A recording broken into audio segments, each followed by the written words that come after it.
Welcome to Lift Your Story podcast with guest Isabeau Iqbal, career coach for ambitious perfectionists.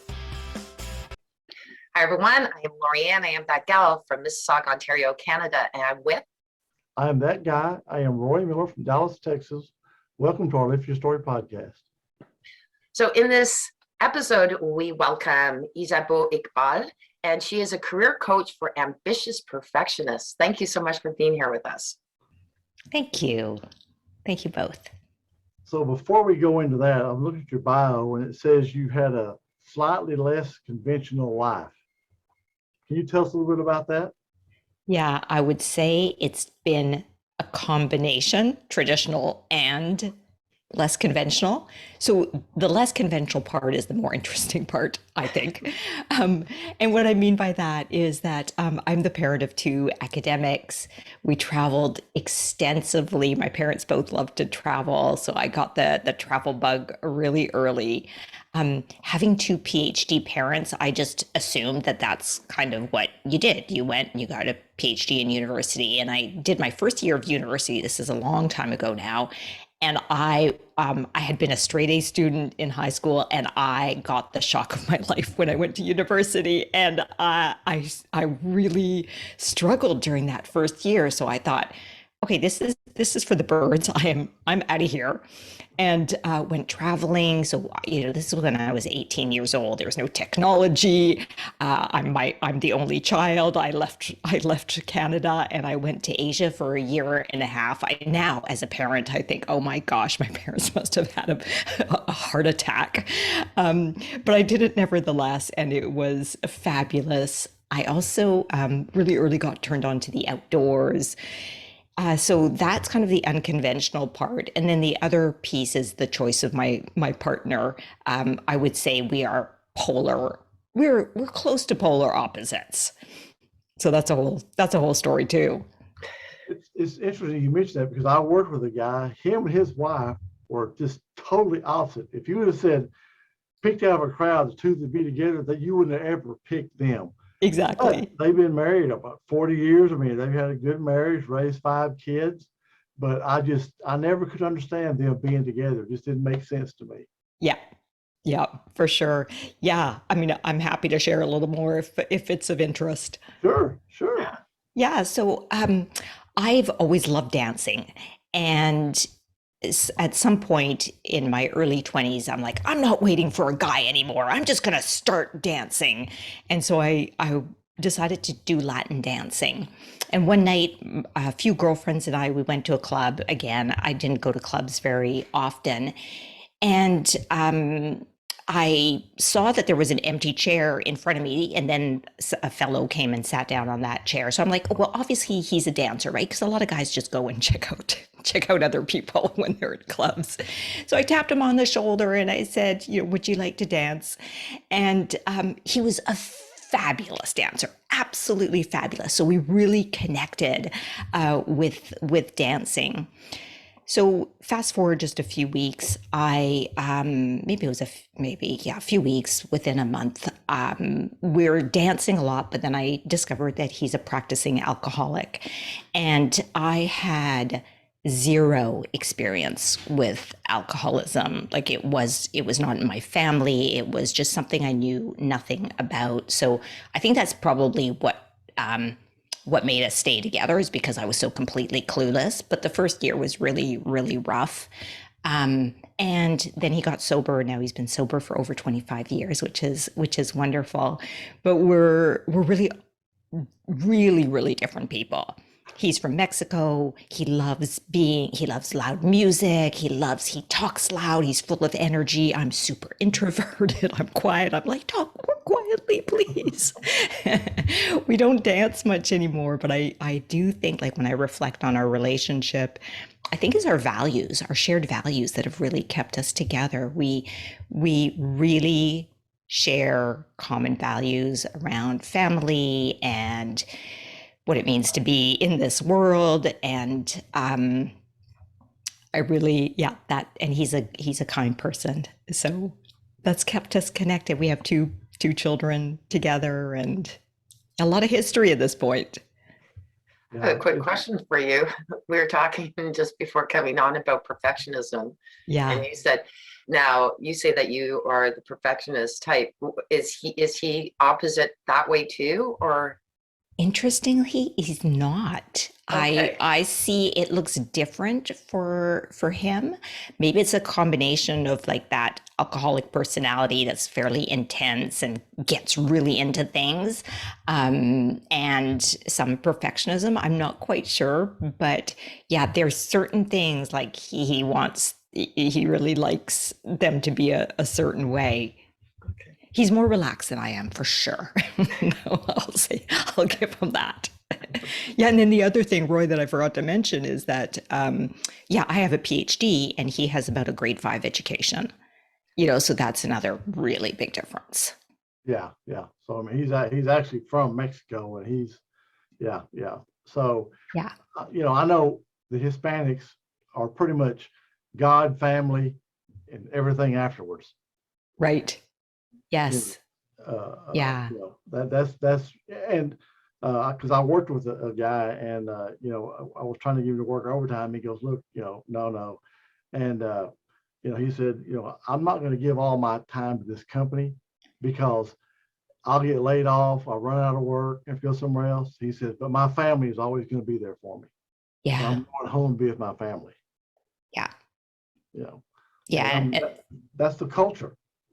Yeah. And Lorianne, like as you said, we were talking a little bit about perfectionism, and what that looks like for me is that I tend to overwork. Like I work and work and work and work. And so kind of to your point also, Roy, is that he just doesn't understand.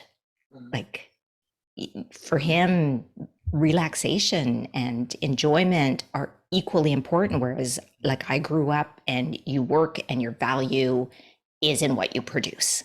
Right. Yeah. Right? Like that is the equation in my head. So the more I work, the more I'm worth. Like I know that's incorrect. I know that, yet it's so deeply ingrained in me. Interesting. Yeah. So he's go ahead, Roy. so he's going to try to y'all are kind of a counterbalance, Definitely. right? Yeah. When you're way up here, he says, okay, come on back down here with me. Yeah. Yeah. That's exactly right. Yeah. I'm very interested, as so you were saying that being a career coach for ambitious perfectionists, that cannot be easy. Right. Yeah, I think what helps is that I identify that way. And I have been so much more attuned to my own like defaults and assumptions and the way I operate. And so it helps me, gives me so much compassion for other ambitious perfectionists because we tend to be so hard on ourselves. Yeah. Yeah. And a lot of the people I coach are also folks who are in higher education. And that in itself is like a culture that I think really feeds on the perfectionism, the imposter syndrome, like the pieces that go together with perfectionism. What about Yeah. your kid? What about your kids? Where are they in all this? Yeah. Yeah, that's such a good question. So I have a 20-year-old and a 17-year-old. And where I want to go with this, like, do you mean with perfectionism or do you mean just generally where are they? Well, perfectionism as well as the balance, but like the difference in you and your husband, how do they kind of tie into that? Yeah.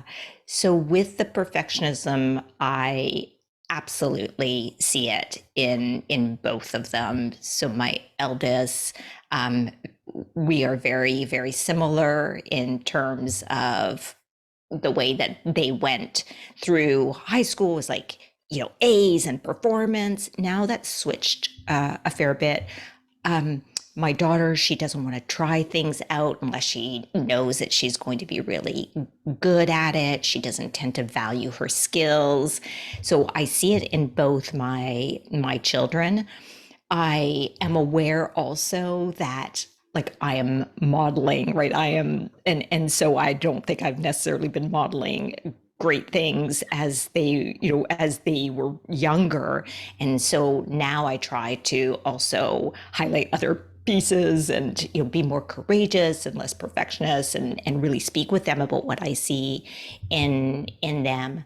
So that's kind of where they're at. And then of course COVID for young people, I honestly think it like I find it hard as as an adult, but I'm okay overall. I think most days.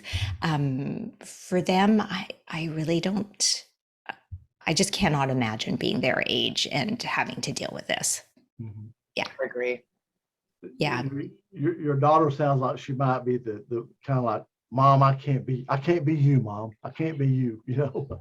I wonder. They both made a few comments about um, like my judgment, right? Sometimes they worry, what will my mother think, and that breaks my heart because I'm like, oh, that's not what I want, right? That's not what I want. I want you to be trying things and be okay um, with either not enjoying it or not pursuing it, or sucking at it. Like, yeah, Just and that's come so much later for me in life. So I think for all those years where they were little and then into their early teens, I was doing my master's, my PhD. I was stressed out all the time. Like, it wasn't so good. And now I'm slowly changing, but it's only come in the last 5 years or so. So do you coach, when you're coaching ambitious perfectionists, do you try to help them with that balance?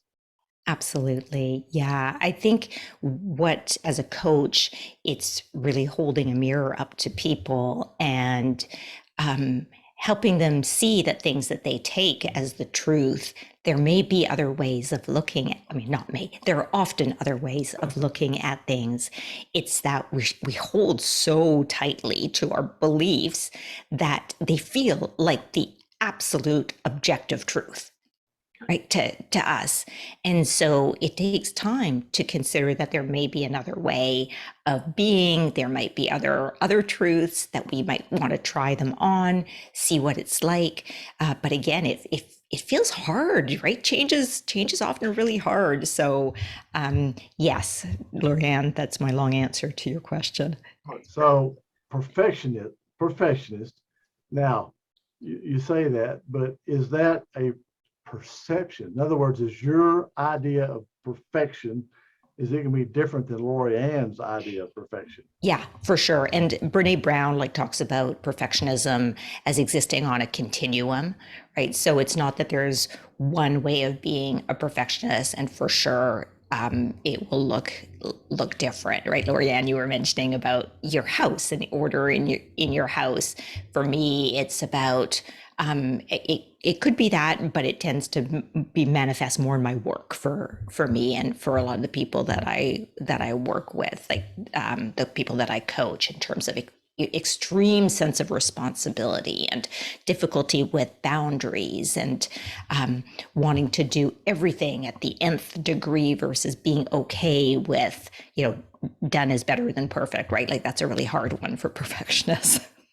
Which would be very hard for entrepreneurs who are perfectionists, because they want to do Absolutely. everything, and then that's where burnout comes. But nobody can do it as well as I can, though. Yeah, Right. that's right, for sure. Exactly it. Or, it has to have that special flavor of me, and therefore I can't outsource it or delegate it. Yeah. Yeah. Yeah, and it's hard for people to delegate when they're a perfectionist. Yes, exactly, because your standards tend to be so high that you, and that sense of wanting control is also very high in perfectionists. So you put those together, and of course you're the best person to do it, right? Yeah. And so, as Lorianne was saying, you end up doing everything feeling burnt out, whereas delegating something, outsourcing it, could really help with that. Yeah, but the piece of control, like that desire to control, is very high. Yeah, and if it's not exactly as you want it, that's the hard thing to learn, to just accept it, saying, you know what, it's really good. I think I could do better. Just, yeah.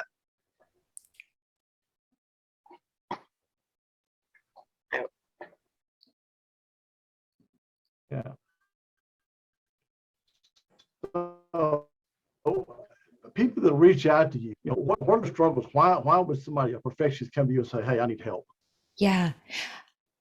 So more recently, I feel like the COVID piece has come. So there's a lot of like, I used to feel fairly competent and have, drive and be organized. And now I'm finding that I just can't, I can barely function. That's kind of the COVID version. More generally, it's that I'm overwhelmed, I'm stressed, I'm having trouble making decisions because perfectionists tend to spin around in their heads a fair bit, and I'm feeling stuck, and I know that I want to move forward, right? And I'm not able to do this on my own. I need a thinking partner. So that's what I see a lot of: the overwhelm, the stuckness, and the difficulty making decisions, and the recognition that they don't want to stay where they are now. They may not be entirely clear on the direction, but they have a sense that they want some change. So a lot of this for you is you're the accountability. Definitely, that's a piece of it. And I would say there's accountability, and there's accountability around making decisions, because it's maybe you both have experienced this as well. Like, sometimes we toy with a decision for years, right? We may be considering something for a really long time and be unwilling to actually go in one direction, either because we're afraid of failing, of making a mistake, of regretting, right? All these things play into it because, again, as perfectionists, we think there's a right way and a wrong way. And we're so afraid of taking the wrong path that we prefer to stay in indecision. Yeah. A bad decision is better than no decision. Yeah. And that's really hard to act on sometimes. Yeah, well, yeah, I've made a couple of just saying, "Dang, I wish I'd done that." But at the time, you had to do something, so you went for it, right? Yeah. So. Yeah. And there's a lot of shame in perfectionism, right? So if I make the wrong decision, I'm going to feel ashamed. I won't be able to recover, right? That's another thing too, is a lot of fear around feeling embarrassed, feeling the public perception is a pretty big piece here too.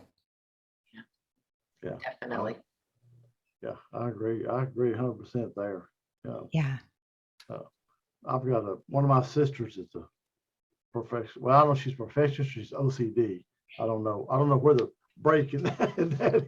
I don't know either. I don't know. And then, another piece that's coming in that I see more is that it seems like there are more adults who are becoming aware that they have ADHD, right? And that's not something I know too much about, but I would like to get more informed about it, because I think in the past we tended to associate that more with younger people.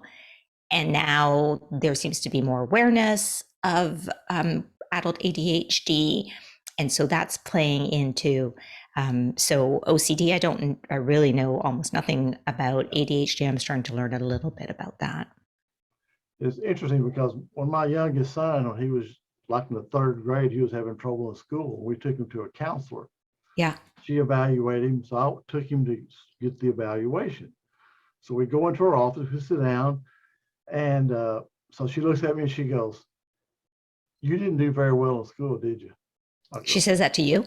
Yeah. I said, "Well, no, not really." And she goes, "You have ADD, don't you?" I go, "Well, I don't know." She goes, "You do. That's probably why you didn't do good in school." I said, "Well, how would you know that?" Yeah. She said, "When you came in and sat down, you're looking all over the place. You just, she said, that's a classic sign of somebody that you're trying to focus on something." And she said, "Your son has the same thing." And, she told us, how to make sure, try to correct that with him, but it just took me by surprise.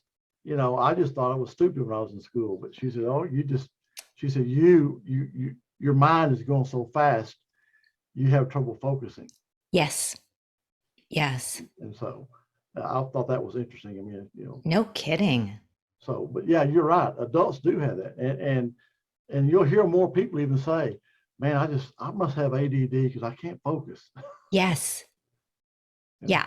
Yeah. It's kind of like mental health is becoming, it's becoming more common to talk about it, more acceptable to talk about it. It seems that this is the trend I seem to be noticing with ADHD is that, yeah, people seem to be, I wouldn't say most people are comfortable speaking with, but I hear about it more now and I see it, in social media and other places, blog posts where people are speaking about their experience. Adults are speaking about their experience with it.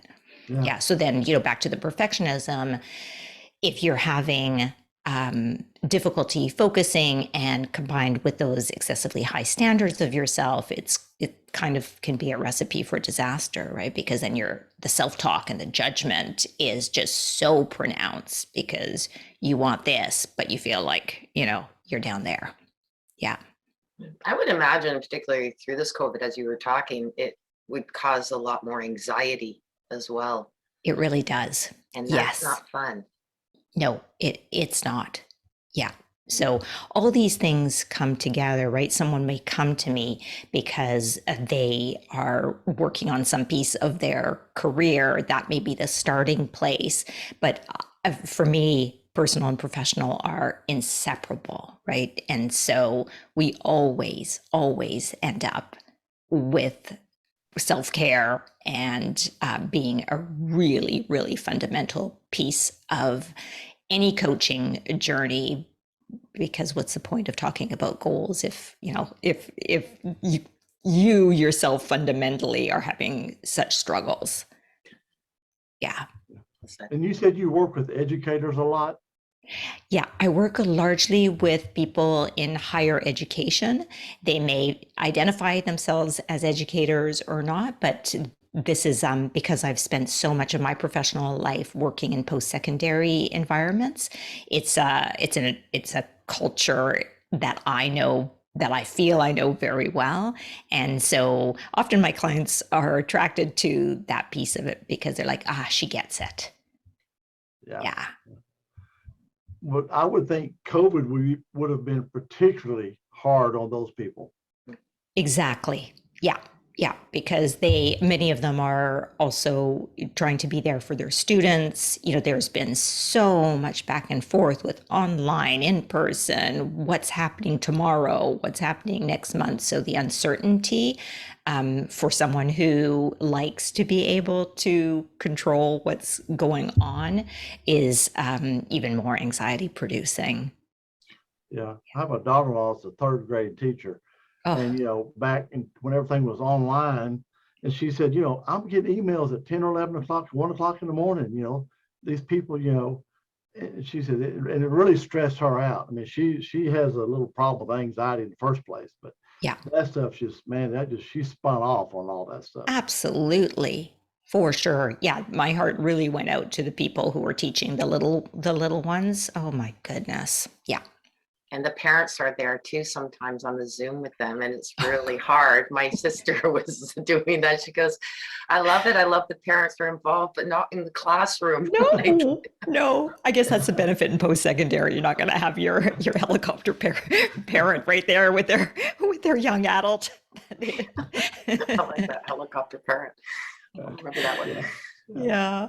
Oh gosh. Well, see, I have 4 grandsons. 2 of them did okay with on Zoom. The other 2, not so much. Yeah. But now they're all 4 back in school, and they're all doing well. In person, they're all in person now. Yeah. Yeah. Yeah, we can't predict, right? Who's going to do well. My daughter, she liked it. My eldest, not at all. Yeah. Interesting. Yeah. I don't think I would have done well with Zoom school. I had a hard enough time with the teacher there. Right. Yeah. So anyway, So, Isabeau, how can our listeners reach out to you? The best way is to go to my website, which is my first name, last name, isabeauiqbal.com, which I don't expect anyone to be able to figure out how to spell. But I know It'll be you in put the it, notes. I know you put it in your show notes. Yeah. And I have a monthly newsletter people can subscribe to, and there's loads of resources on my blog and website for perfectionists and variations of that. So that's the best way, Roy. Okay, great. So we really appreciate that. Seriously, we have not had a coach speaking to ambitious perfectionists, so this was very interesting. Thank you so much. Thanks, Lorianne. Yes, Thanks, it was. Roy. Learned a lot, actually.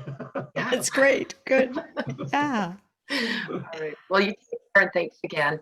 Okay, you bet. You too have a good day. You too. Did you want to tell her about